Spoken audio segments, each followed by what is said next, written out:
그 워싱턴 DC에 가면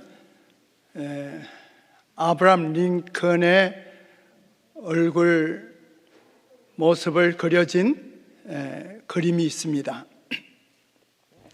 근데 그 그림을 가까이 가서 보면 아주 글씨로 되어 있는데, 그 아브라함 링컨의 유명한 연설문이 거기에 다 기록되어 있는데, 명암으로 그렇게 해서 그 멀리서 보면 아브라함 링컨의 얼굴 모습이 잘 보이고, 가까이 가면 이제 그 얼굴 모습보다도 거기에 글씨들이 이제 보여지는 것입니다. 오늘 교과 공부가 신약 속의 신명기인데, 요한복음 5장 39절에 있는 말씀대로 너희가 성경에서 영생을 얻는 줄 알고 성경을 상고하거니와 이 성경이 곧 내게 대하여 증거한 것이라고 주님 말씀하셨습니다. 그런 거로 성경은 곧 예수님을 나타내고 있죠. 또 예수님을 가까이 가서 접하면 말씀이 육신이 되어 우리 가운데 거하시는 하나님의 영광을 볼 수가 있는 것입니다. 그 성경의 전체 주제는 한마디로 예수 그리스도를 통한 인간 구원의 역사의 원리입니다. 즉 우리 주님을 통한 구속사의 전개와 원리입니다. 신약은 구약의 내용으로 가득 차 있습니다.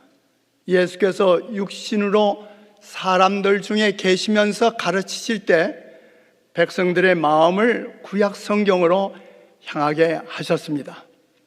신약의 기자들은 구약을 인용하였는데 시편과 이사야에 더불어 신약에서 가장 많이 인용된 구약의 책이 바로 신명기입니다.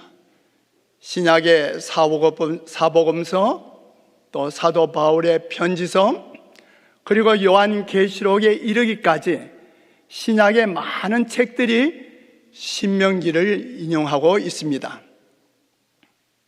구약의 선지자들이 모세 오경을 인용하거나 참조했던 것처럼 신약 역시 구약을 직접적으로 인용하거나 참조하였습니다. 신약의 기자들은 헬라어 구약 성경 70인역이라고 그러죠. 그 헬라어 구약 성경을 인용하기도 했는데, 이는 히브리 성경의 최초의 헬라어 번역 성경입니다. 헬라어 구약 성경은 헬라어를 사용하던 그 알렉산드리아의 유대인들의 필요를 위해서 애굽왕 프톨레마이 2세가 명령하여서 그 이스라엘의 12지파에서 한 지파에 6명씩을 선발했어요. 그러니까 모두 72명이죠. 이 72명을 72일 동안 지중해 연안의 알렉산드리아의 바로라고 하는 섬에서 각각 천막을 치고 이 번역을 하여 이를 집대성한 것입니다. 이를 이제 70인 성경이라 부르는데, 라틴어로 LXX, 라틴어는 숫자를 표시합니다. L은 바로 50이고 X는 10. 그래서 70. 원래는 72명이지만 2명은 그거하고 그냥 그렇게 해서 70인 성경이라고 명명을 했습니다. 신약의 기자들은 구약에 있는 책들의 그 진위 여부나 권위에 대해 어떤 의문도 제기하지 않았습니다. 신약의 기자들이 기록한 글들 속에서 이 구약에 기록된 이야기들의 역사성에 대해 의심을 나타내는 어떠한 흔적도 발견할 수가 없습니다. 이제 사도행전 28장 23절 24절에 보면 저희가 일자를 정하고 그의 우거하는 집에 많이 오니 바울이 아침부터 저녁까지 강론하여 하나님 나라를 증거하고 모세의 율법과 선지자의 말을 가지고 예수의 일로 권하더라. 그 말을 믿는 사람도 있고 믿지 아니하는 사람도 있다. 이제 바울이 하루 종일 바로 이 모세오경 구약에 나타난 또 신명기 또 선지자의 글로시켜서 통해서 예수 그리스도를 증거했어요. 듣는 사람들이 어떤 사람들은 믿었지만은 또 어떤 사람들은 믿지 아니했다고 그랬어요. 바울은 모세와 선지자들이 증거한 영감의 증언을 가지고 나사렛 예수가 메시아이시며 아담의 때로부터 부조와 선자들을 통하여 말씀하셨던 분이 바로 그리스도였음을 확실하게 증명했습니다. 오늘 신약 속의 신명기로 첫 소절에 기록되었을 때, 둘째 소절에 차별하지 말라, 셋째 나무 위에서 저주받은, 넷째 모세와 같은 선지자의 소지로 공부하시겠습니다. 예수님께서는 말씀 가운데 구약 말씀을 인용하셨는데 제일 많이 인용한 것이 바로 신명기예요. 21번이나 인용하셨고 이사야서는 20번, 시편은 16번, 다니엘서도 14번, 출애굽기 14번, 그리고 레위기 13번 등으로 인용을 하셨습니다. 하늘과 타락한 족속 사이의 모든 교통은 그리스도를 통해 이루어져 왔습니다. 우리의 첫 조상에게 구속의 경륜을 약속하신 분은 바로 하나님의 아들이었습니다. 족장들에게 친히 나타나신 분도 바로 예수 그리스도셨어요. 이 고대의 성인들은 인성을 쓰시고 이 땅에 오시기로 되어 있던 구주와 교제하였고 그들 중에 몇 명은 그리스도와 하늘 천사들과 대면하여 이야기를 주고받았습니다. 선지자들을 통해 그분의 백성에게 말씀하신 분은 그리스도이시다. 구약을 통하여 우리에게 말씀하시는 소리는 그리스도의 음성이다. 부조와 선지자에 있는 말씀입니다. 그리스도께서는 광야에 있던 히브리 사람들의 인도자, 곧 여호와께서 구름 기둥에 둘려 군중들의 선두에 서서 가셨을 뿐만 아니라 이스라엘 백성에게 율법을 주신 분이 바로 예수 그리스도이셨습니다. 신의 산의 두려운 영광 가운데서 그리스도께서는 당신의 아버지의 율법의 10가지 교훈을 모든 백성들이 듣는 가운데서 선포하셨습니다. 그리고 두 돌비에 새겨진 율법을 모세에게 주신 분도 바로 예수 그리스도 그분이셨습니다. 신의 산에서 율법을 공포하시고 모세에게 의식의 율법의 교훈을 하셨던 그분이 바로 갈릴리에 있는 바로 바다 옆에 있는 그 이름 모를 산에서 산상수훈을 말씀하신 바로 같은 주님이셨습니다. 그분께서 율법과 선지자의 기초로 제시하신 하나님께 대한 사랑의 대원칙은 그가 모세를 통해 히브리 백성들에게 주신 말씀을 반복하신 것에 지나지 않습니다. 예수님께서 광야에서 이제 사탄에게 시험을 받으실 때도 신명기의 말씀을 인용하셨습니다. 예수께서 첫 번째 시험에서 신명기 8장 3절의 말씀을 인용하셨습니다. 그때 모세가 백성들에게 말한 것 중에 하나가 오늘 기억절에 있는 말씀대로 사람이 떡으로만 사는 것이 아니요, 우리 다 같이 읽읍시다. 시작. 사람이 떡으로만 사는 것이 아니요 여호와 입에서 나오는 모든 말씀으로 사는 줄을 내가 알게 하려 하십니다. 이제 예수님께서 두 번째 시험에서 모세가 백성들에게 너희가 마사에서 시험한 것 같이 너희의 하나님 여호와를 시험하지 말라는 신명기 6장 16절의 말씀을 가지고 두 번째 시험을 또 대하셨습니다. 이제 마태 4장 8절 10절에 보면 마귀가 또 그를 데리고 지극히 높은 산으로 가서 천한 만국과 그 영광을 보여 가로되 만일 내게 엎드려 경배하면 이 모든 것을 내게 주리라. 이에 예수께서 말씀하시되 사탄아 물러가라 그러면서 기록되었으되 하고 또 신명기에 있는 말씀을 인용하셨습니다. 세 번째 시험에서 사탄은 그리스도로 하여금 자신에게 절하고 경배하게 하려고 애를 썼습니다. 이것이야말로 사탄의 실체가 무엇이며 그가 진정 바라는 것이 무엇인지를 노골적으로 보여준 것입니다. 예수께서는 이번에도 사탄과 논쟁하는 대신 그를 꾸짖으시고 이스라엘 백성들이 하나님을 떠나 거짓 신들을 섬기게 될 경우 일어나게 될 일들에 대해 경고한 말씀, 곧 주 너희 하나님께 경배하고 다만 그를 섬기라. 신명기 6장 13절의 말씀으로 사단을 물리치셨습니다. 예수께서는 성경 말씀으로 사탄에게 대항하셨습니다. 그는 기록하였으되 라고 말씀하셨습니다. 시험을 당할 때마다 그의 싸움의 무기는 곧 하나님의 말씀이었습니다. 사탄은 그리스도께서 그의 신성의 표적으로 이적을 요구했지만은 그러나 모든 이적보다도 더 큰 표적, 곧 여호와께서 이같이 말씀하시니라는 말씀이 사탄이 논박할 수 없는 바로 그 표적이었습니다. 예수께서 마귀에게 시험을 받으실 때 기록되었으되라는 말씀으로 신명기의 말씀을 인용하셨을 뿐만 아니라 그 외에도 그분의 말씀과 생애 가운데서 기록하였으되 기록된 바, 기록된 대로라는 말씀으로 일관하신 것을 볼 수 있습니다.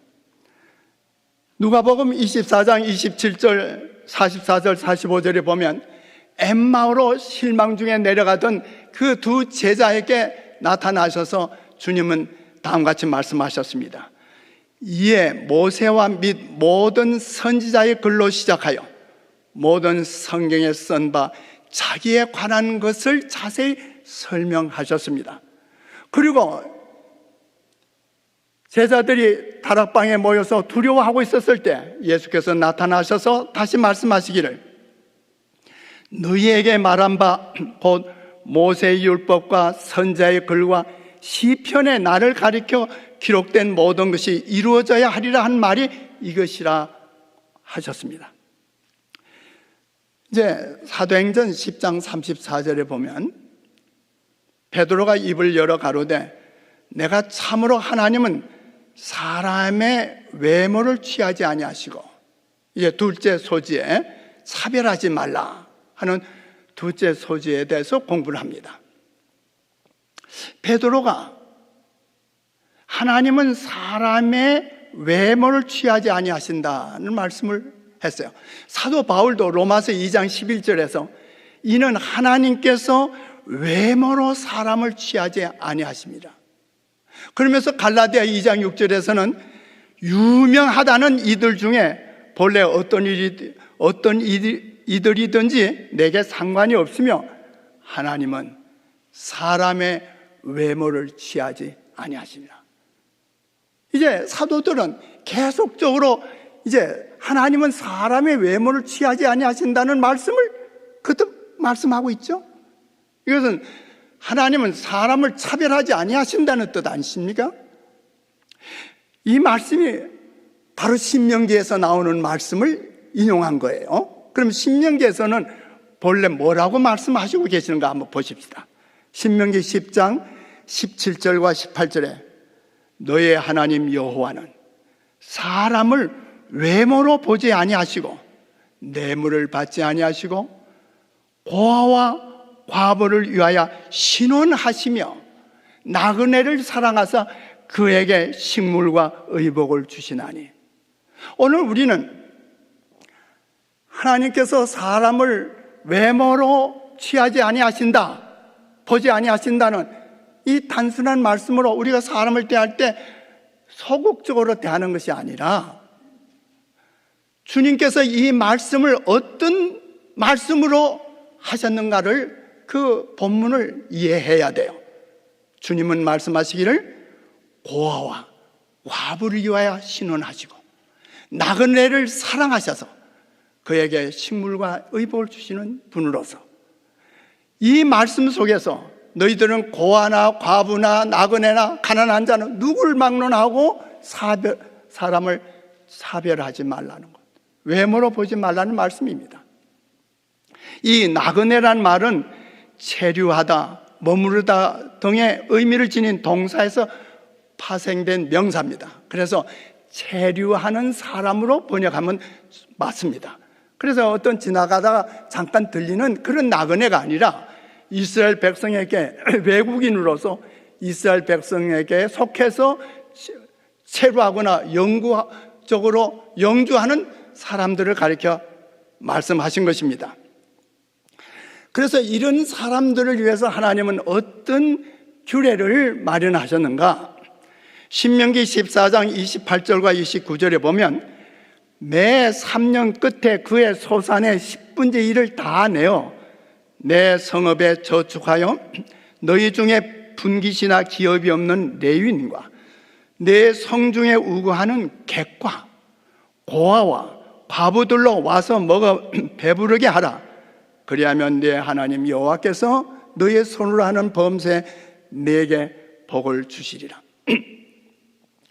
바로 사람을 외모로 보지 말라는 말씀 속에 진의는 바로 가난한 자들, 고아와 과부와 나그네와 정말 그런 어려운 사람들을 돌보라는 말씀을 주신 것입니다. 그래서 11조는 두 11조가 있죠. 첫째 11조는 오로지 제사장들과 레인들을 부양하는 데만 쓰였습니다. 그러나 제2 11조, 새 3년마다 드려지는 10분의 1의 11조는 고아와 과부들과 가난한 자들과 그 땅에 우거하는 객들을 위해서 사용하라고 하셨습니다. 이제 신명기 15장 4절로 11절에 보면 내 하나님 여호와께서 내게 유업으로 주신 땅에서 네가 정령 복을 받으리니 너희 중에 가난한 자가 없으리라. 땅에는 언제든지 가난한 자가 그치지 아니하겠으므로 너는 반드시 네 경내 내 형제 곤란한 자와 궁핍한 자에게 내 손을 펼지니라. 자, 땅에서는 가난한 자가 그치지 아니하고 계속 가난한 자가 있으리라고 말씀했고, 주님께서 말씀하시는 너의 경내에서는 가난한 자가 없으리라고 말씀했어요. 이 말씀이 무슨 의미입니까? 가난한 자들에게 긍휼을 베푸는 분의 문제에 관해서 비록 반드시 부를 균등하게 분배하지는 않지만은 극심한 가난에 허덕이지 않게 해줄 하나님의 복을 의미했습니다. 이를 실행한 것이 바로 초대교회 신자들의 상태를 보면서 우리가 알 수 있죠. 가난한 자들을 위한 신명기의 규정들은 참된 경건의 실천을 권장한 사도 야고보도 그리스도 교회에게 동일한 원칙을 제시했습니다. 가난한 자들을 대한 대해서 말씀하시기를 야고보 1장 27절에 하나님 아버지 앞에서 정결하고 더러움이 없는 경건은 곧 고아와 과부를 그 환난 중에 돌아보고 라고 말씀하셨죠. 예수 그리스도의 말씀에서도 마태복음 26장 11절에 가난한 자들은 항상 너희와 함께 있으리라 말씀하셨고, 누가복음 6장 36절에 너의 아버지의 자비하심과 같이 너희도 자비하라고 말씀하셨습니다.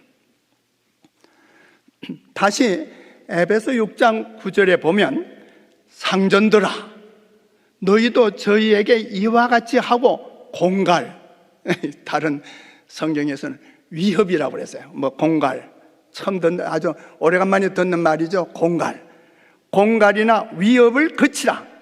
이는 저희와 너희의 상전이 하늘에 계시고 그에게는 외모로 사람을 취하는 일이 없는 줄 너희가 알거니와. 다시 여기 사람을 외모로 보지 아니하신다는 말씀 속에 어떤 말씀이 연결이 되고 있는가?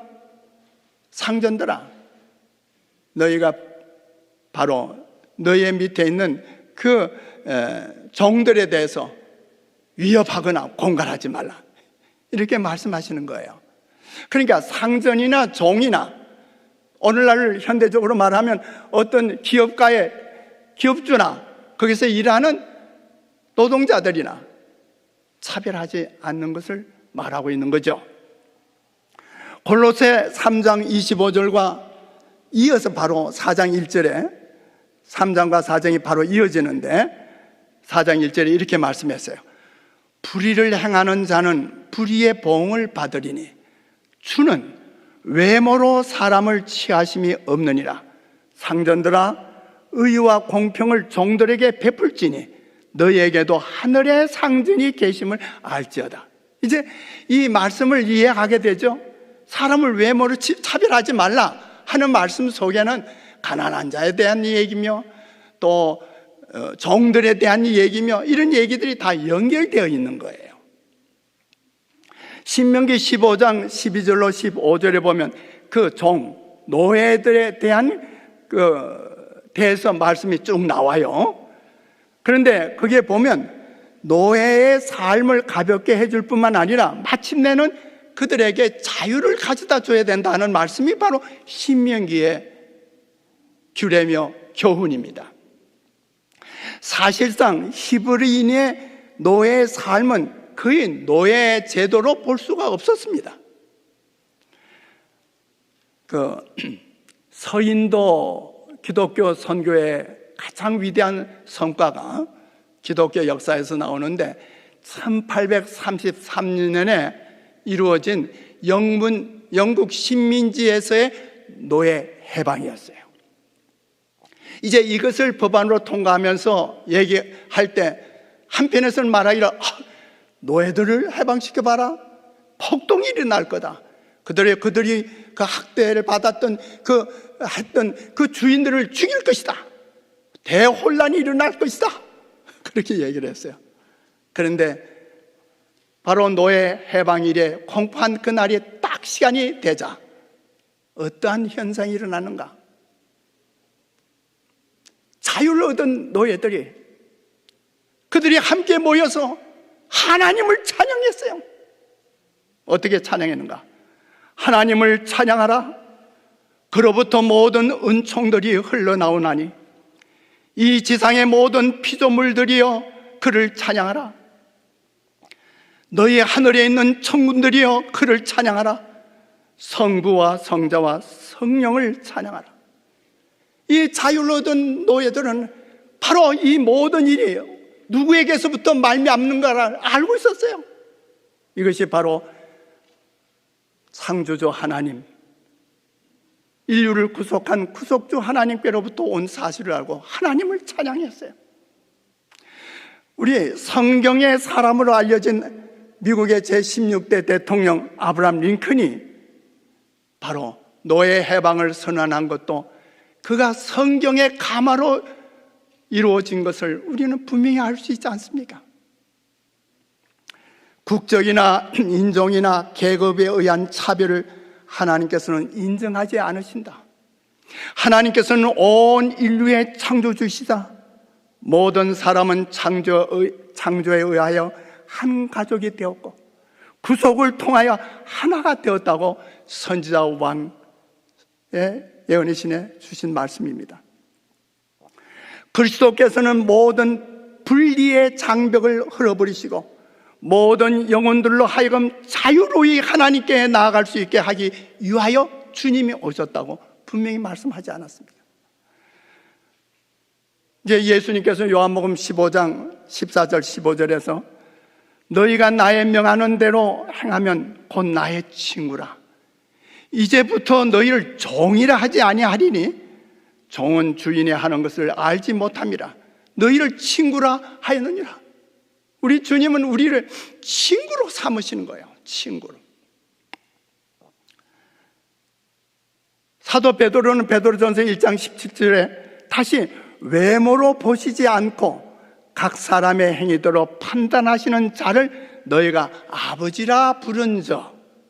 이제 베드로는 다시 외모로 사람을 보시지 않는다고 하신 말씀을 이어서 바로 뭘 나타내고 있는가? 하나님 아버지, 아버지를 너희가 하나님을 아버지라 부르지 않느냐라고 말씀하고 있는 겁니다. 이 말씀도 신명기 32장 6절에서 나온 말씀이지요. 너희는 어찌하여 주께 이처럼 갚느냐? 그는 너희를 지으신 아버지가 아니시냐? 너희를 만드시고 일으키신 분이 아니시냐 하는 말씀이 바로 신명기에서 나오는 말씀이 아닙니까? 제가 아버지에 대해서 좀 생각을 해보고 또 집사람한테 좀 나눠, 당신 아버지에 대해서 어떻게 생각해? 하고 이렇게 물었죠. 그러면서 또 올리는 단어들이 있었어요. 권위. 아버지는 권위가 있지 않습니까? 그죠? 그 다음에 명예. 내 아버지는 어떤 분이다. 아버지에 대한 명예가 있지 않아요. 아버지 하면 사랑, 애정, 자비, 또 친밀함, 돌봄, 돌봐주신 자녀들 돌보잖아요. 보호하고 또 바른 교훈을 하고 훈계하고 인도하는 한 10가지로 제가 이렇게 좀 그 이상의 또 있겠지만 생각해 보게 되었습니다. 근데 아버지에 대해서 마가복음에는 5번 기록되어 있어요. 5번. 누가복음엔 11번 기록되어 있어요. 누가복음 12장 30절 32절에 이 모든 것은 세상 백성들이 구하는 것이라. 너희 아버지께서 이런 것이 너희에게 있어야 할 줄을 아시느니라. 적은 무리여 무서워 말라. 너희 아버지께서 그 나라를 너희에게 주시기를 기뻐하시니라. 오늘 우리에게 주신 말씀이에요. 오늘 우리에게 주시는 말씀이다. 하늘에 계신 하나님은 우리의 아버지다. 나의 아버지다. 아멘 하시겠어요? 마태복음에는 제가 보니까 44번이 아버지에 대해서 나와요. 44번. 이제 점점 많아지죠? 거기에서는 하늘에 계신 너의 아버지라는 말씀, 또 내 아버지, 아버지. 그렇게 해서 무려 44번이나 언급되고 있어요. 마태복음 23장 9절에 보니까 땅에 있는 자를 아비라, 아버지죠. 물론 헬라어에는 단어가 좀 달라요. 아버지는 파트레라고 써있고 이건 또 아비라는 다른 말이 쓰이죠. 다 같이 아버지를 말하는 겁니다. 땅에 있는 자를 아버지라 하지 말라. 너희 아버지는 하나이시니 곧 하늘에 계신 자시니라. 저희 아버님은 제가 13살 때 돌아가셨어요. 그리고 제가 5살, 6살 때는 제 큰아버지 댁에 양자식으로 가서 잠깐 얼마 동안 있었어요. 그래서 친아버지에 대한 그 애정이 그렇게 깊지를 못해요. 오래 가지는 않았어요. 제가 제 집사람 보고 당신 아버지에 대해서 어떻게 생각해요? 여러분 잘 아시는 대로 저희 빙부님께서는 김관호 목사잖아요. 그래 물었더니 하는 얘기가 내가 어릴 때 내가 할아버지 할머니 밑에서 좀 지냈는데 하면서 할머니 할아버지에 대한 얘기를 많이 해요. 우리 중에 정말 아버지와 몇십 년을 함께 사는 분도 계시겠지만 그렇지 못한 분도 있지 않아요? 하여간 아버지는 영원히 우리와 함께 있지 않습니다. 그죠? 우리 아버지는 벌써 오래전에 돌아가시고. 그런데 어쨌든 간에 진정한 아버지는 하늘에 계신 하나님이 너의 아버지다, 이렇게 말씀하시는 거예요. 마태복음 7장 11절에서 너희가 악한 자라도 좋은 것으로 자식에게 줄 알거든 하물며 하늘에 계신 너희 아버지께서 구하는 자에게 좋은 것으로 주시지 않겠느냐. 우리가 잘 안되는 마태복음 6장 9절로 13절은 주님께서 우리에게 가르쳐 주신 주기도문이 있죠. 거기에 뭐라고 했어요? 너희는 이렇게 기도하라. 하늘에 계신 우리 아버지시여, 하늘에 계신 우리 아버지죠. 이 말씀이 바로 우리 주님께서 하신 말씀이죠. 구주께서는 이 주의 기도를 두 번 가르치셨어요. 한 번은 산상설교를 듣던 무리에게 하셨고, 한 번은 그로부터 몇 달 후에 제자들에게만 앞에서 가르치셨어요. 그런데 그 내용은 똑같아요. 똑같은 주기도문 가르쳤습니다. 구주께서는 우리를 하나님의 가족으로 영접하고 싶은 마음이 너무나 강하고 간절하셔서 우리가 하나님께 나아갈 때 사용해야 하는 첫 번째 말로 거룩한 관계를 보증하는 우리 아버지라는 말을 사용하게 하셨습니다. 예수님께서는 무한하신 하나님이 그대로 하여금 그분께 아버지라고 부르며 나아갈 수 있는 특권을 가지게 하신다고 말씀하셨습니다. 하나님을 우리의 아버지로 부름으로써 우리는 그분의 모든 자녀를 우리의 형제로 인정하게 되죠. 히브리 2장 11절에 거룩하게 하시는 자와 거룩하게 함을 입은 자들이 다 하나에서 난지라. 그러므로 형제라 부르시기를 부끄러워 아니하시다. 우리 주님은 우리를 형제로 부르시기를 부끄러워하지 않으셨어요. 마태복음 18장 35절에 너희가 각각 중심으로 형제를 용서하지 아니하면 너의 천부 하늘 아버지께서도 너에게 이와 같이 하시리라. 요한복음에 이제 제일 많아요. 요한복음에 무려 아버지라는 말씀이 112번 나오는데, 이거는 요한복음 주로 하나님 아버지와 예수님 아들 예수님과의 관계를 말씀하고 있어요. 아버지와 아들, 친아버지, 내 아버지. 그래서 요한복음 5장 18절에 예수께서 저에게 이르시되 내 아버지께서 이제까지 일하시니 나도 일한다 하시매 유대인들이 이를 인하여 더욱 예수를 죽이고자 하니 이는 하나님을 자기의 친아버지라 하였다. 요한복음 20장 17절에 예수께서 마리아에게 말씀하시기를 너는 내 형제들에게 가서 이르되 내가 아버지 곧 나의 아버지 내 하나님 곧 너의 하나님께로 올라간다 하라. 분명하지 않아요? 예수님은 우리를 분명히 형제라고 말씀하셨고, 이제 가서 내 형제들에게 말해라. 내가 내 아버지께로 간다. 또 너의 아버지께 간다. 이렇게 말씀하고 계시는 거예요. 신명기 27장 26절에 이제 나무 위에서 저주받음, 이 율법의 모든 말씀을 실행치 아니하는 자는 저주를 받을 것이라 할 것이요 모든 백성은 아멘 할지니라.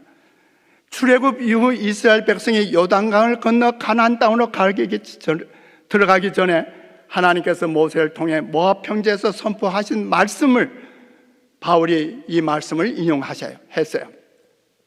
갈라디아 3장 10절에서 무릇 율법 행위에 속한 자들은 저주 아래 있나니 기록된 바 누구든지 율법책에 기록된 대로 온갖 일을 항상 행하지 아니하는 자는 저주 아래 있는 자라 하였느라. 사도 바울은 분명히 이제 기록되었을 때 하면서 이 율법에 대해서 말합니다. 근데 신명기 21장 22절 23절에 보면 사람이 만일 죽을 죄를 범함으로 네가 그를 죽여 나무에 달거든 그러면서 나무에 달린 자는 하나님께 저주를 받았습니다. 이 말씀을 딱 보면서 여러분들 무슨 생각이 딱 들죠? 누가 나무에 달리셨어요? 예수님. 그래서 갈라디아 3장 13절에 그리스도께서 우리를 위해 저주를 받은 바 되사 율법의 저주에서 우리를 속량하셨으니 기록된 바 나무에 달린 자마다 저주 아래 있는 자라 하셨느니라. 그런 거로 끊임없이 계속적으로 이 신약에서 나타나는 말씀들이 바로 신명기에 있는 말씀들이에요. 그렇지 않아요? 그래서 오늘 교과 제목대로 신약 속의 신명기입니다. 바울은 그리스도께서 십자가에서 우리를 위해 이루신 것을 강조하고 있습니다. 그것은 우리를 위한 그리스도의 대속적 죽음의 상징으로 사용했습니다. 그리스도 밖에는 아무도 타락한 사람을 율법의 저주에서 속량하여 하늘과 조화시킬 수 없다고 부조와 선지자 말씀했습니다. 사람의 대리자여 보증인이 되신 그리스도께서는 사람의 죄악을 담당하셨다. 사람을 율법의 저주에서 속량하시기 위하여 그리스도께서 대신 저주를 받으신 것이다. 살아남는 이들의 기록된 말씀입니다. 각 시대의 아담의 후손들의 죄악은 예수의 마음을 짓누르고 범죄로 인해 나타내신 하나님의 진노와 불쾌하심은 하나님의 아들의 심령을 경악으로 가득 채웠다. 신명기 18장 15절 18절 내 하나님 여호와께서 너희 중 내 형제 중에서 나와 같은 선지자 하나를 너를 위하여 일으키시리니 너희는 그를 들을지라. 이제 네 번째 소절입니다. 모세와 같은 선지자. 내가 그들의 형제 중에 너와 같은 선지자 하나를 그들을 위하여 일으키고 내 말을 그 입에 두리니 내가 그에게 명하는 것을 그가 무리에게 다 고하리라. 이 선지자라고 번역된 단어는 말하다, 알리다라는 뜻하는 그 동사에서 온 것이에요. 그래서 장차 일어날 사건들을 예언하는 것이 선지자의 주요 임무가 아닙니다. 선지자, 프로펫, 영어로는 프로펫이라고 그러죠. 이 프로펫이라는 말이 헬라어 프로테테스에서 유래된 것인데 이 말 단어는 누구를 위하여 말하다, 누구를 위해서 말하다입니다. 그런 거로 선지자의 임무는 예언하는 것만이 아니라 하나님을 대신해서 권고와 경고와 책망의 기별들을 말하는 것입니다. 모세는 그리스도의 예표였습니다. 모세는 스스로 이스라엘 백성에게 나와 같은 선지자 하나를 너를 위하여 일으키시리니 너희는 그를 들을지니라고 선언했습니다. 이스라엘이 방황하던 모든 기간 내내 그리스도께서는 구름 기둥과 불 기둥 속에 계셨고 그들을 인도하셨습니다. 오실 구세주를 기다리는 예포들이 있었던 반면에 또한 구세주께서는 친히 그 현재 임하셨고 백성들을 위해 모세에게 명령을 주셨습니다. 그분은 그들 앞에 유일한 축복의 통로로 제시되었습니다. 모세는 그리스도의 피를 요구하는 외침을 들었어요. 계시 중에 그들이 구주를 못 박는 장면도 모세는 보았습니다. 그리스도께서 십자가에 달리실 때 겪을 고뇌가 그에게 제시되었습니다. 신명기 34장 10절에 보면 그 후에는 이스라엘에 모세와 같은 선자가 일어나지 못하였나니 모세는 여호와께서 대면하여 아시던 자라고 했습니다. 요한복음 1장 20절 21절에 요한이 드러내어 말하고 숨기지 아니하니 드러내어 하는 말이 나는 그리스도가 아니라 한데 또 묻되 그러면 네가 엘리야냐? 나는 아니라. 그러면 네가 그 선지자냐? 이렇게 이제 침례 요한에게 묻죠. 이는 말라기 4장 5절에 있는 말씀대로 보라 여호와의 크고 두려운 날이 이르기 전에 내가 선지 엘리야를 너에게 보내리라. 그러니까 선지자를 보낸다는 두 말씀 있죠. 그 선지자, 그 다음에 선지 엘리야. 그런데 마태복음 11장 13절 14절에 보면 모든 선지자와 및 율법에 예언한 것이 요한까지니 만일 너희가 절겨 받을진대 오리라 한 엘리야가 곧 이 사람이라. 예수님께서 침례 요한을 바로 말라기에 기록된 그 선지 엘리야를 말씀했습니다. 그런데 요한복음 6장 14절을 보면 그 사람들이 예수의 행하신 이 표적을 보고 말하되 이는 참으로 세상에 오실 그 선지자라. 또 요한복음 7장 40절 41절을 보면 이 말씀을 들은 무리 중에서 혹은 이가 참으로 그 선지자라 하며 혹은 그리스도라 하며 그러므로 예수님이 하신 표적과 말씀을 듣고 바로 그 모세가 말한 그 선지자가 바로 이분이 아닌가 이렇게 했습니다. 사도행전 3장에 보면 베드로는 3장 22절 23절 모세가 말하되 주 하나님이 너희를 위하여 너희 형제 가운데서 나 같은 선지 하나를 세울 것이니 너희가 무엇이든지 그 모든 말씀을 들을 것이라. 누구든지 그 선지자의 말을 듣지 아니하는 자는 백성 중에서 멸망받으리라 하였고, 베드로가 바로 예수님을 지칭해서 그 선지자를 말하고 있습니다. 사도행전 7장에 보면 이번엔 스데반이 말합니다. 37절 52절에 이스라엘 자손에 대하여 하나님이 너희 형제 가운데서 나와 같은 선자를 세우리라 하던 자 곧 이 모세라. 의인이 오시리라 예고한 자들 너희가 죽였고 이제 너희는 그 의인을 잡아준 자요 살인한 자가 되나니라고 했습니다. 베드로는 그리스도를 전파함에 있어서 구약에서 그의 증거를 찾아냈고 스데반도 동일한 노선을 추구했습니다.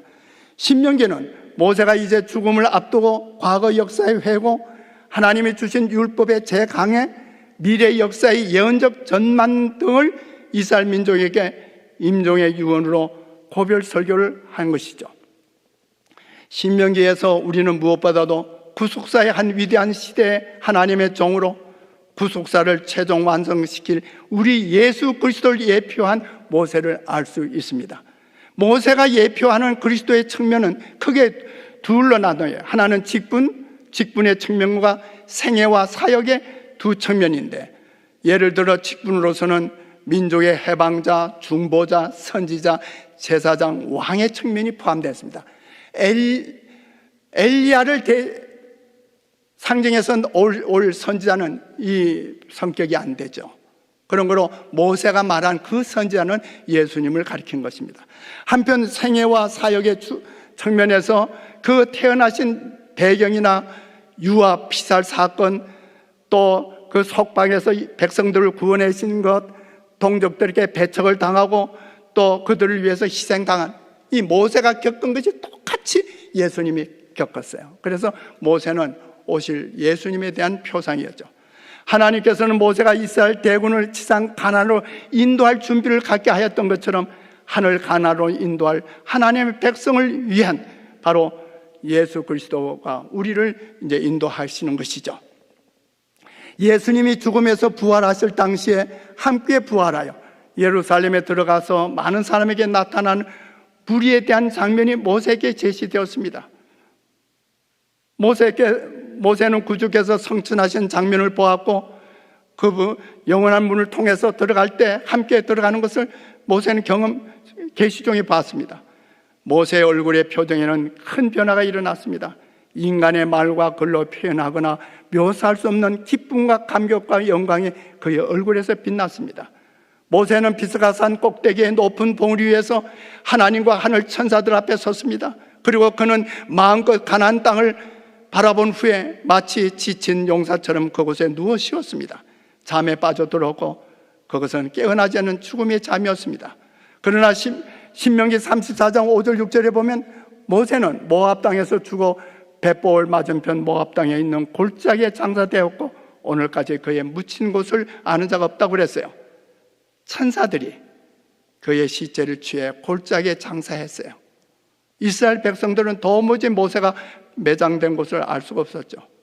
유다서 1장 9절에 보면 천사장 미가엘이 모세의 시체에 대하여 마귀와 다퉜다고 했는데, 천사와 더불어 모세를 매장하셨던 미가엘 저 그리스도께서 그가 잠깐 동안 무덤에 있는 후에 하늘에서 내려오사 모세를 부활시켜 하늘로 데려가셨습니다. 모세는 구주의 이름을 의지함으로 부활하여 영생을 얻었죠. 모세는 영광스럽게도 무덤에서 나와 당신의 구원자와 함께 하나님의 도성으로 성진하였습니다. 모세는 변화산에서 그리스도를 위로했던 사람 중 하나가 되었습니다. 마태복음 17장 3절에 보면 변화산에서 모세와 엘리야가 예수로 더불어 말씀하셨습니다. 예수 앞에는 예수와 친밀히 이야기하고 있는 두 명의 하늘 거민이 있었죠. 시내 산에서 하나님과 이야기했던 모세, 그리고 아담의 자손 중에서 죽음의 권세 아래 굴복하지 아니하고 살아 성천함을 받은 엘리야였죠. 변화산에 나타난 모세는 죄의 사망을 이길 그리스도의 승리에 대한 정인이었습니다. 그는 의인의 부활할 때 무덤에서 나올 자들 표상했습니다. 산 위에서, 이제 말씀을 공부를 마치면서 산 위에서 미래의 영광의 왕국이 축수판으로 나타난 바 되었습니다. 곧 그리스도는 왕이시고, 모세는 부활한 성도들의 대표자요, 엘리야는 변화된 자들의 대표자로서 그 변화산상에 보였습니다. 주님 곧 오십니다. 우리의 임금님, 우리의 형님, 바로 우리 주님이 오셔서 우리를 다리고 하늘에 가실 것입니다. 우리가 혹시 죽어서 모세처럼 부활해서 하늘에 가게 될지, 우리 중에 살아서 주님을, 영광스러운 주님을 맞이하게 될지 우리는 모르지만 주님께서 우리를 인도하실 것입니다. 기도하겠습니다. 자비롭고 은혜로우신 아버지 하나님, 이번 기회에 우리가 신명기를 통해서 옛 이스라엘 백성들이 바로 지상 가나안 국경에서 하나님께서 주신 말씀을, 오늘 우리는 하늘 국경에 바로 가까이에 있으면서 주님의 말씀을 다시 배울 수 있게 해주신 것 감사합니다. 아버지 하나님, 우리 주님 오시는 날 우리 임금님으로 모시고 우리가 살아서 구원받든지 죽어서 구원을 받았든지 우리 다 주의 백성이 되며 주의 자녀가 되기를 바랍니다. 이 축복이 오늘 이번 기회에 하나님 말씀을 공부한 신실한 우리 성도들에게 길이 함께 해주시옵기를 예수님의 이름으로 감사 축원하옵나이다. 아멘.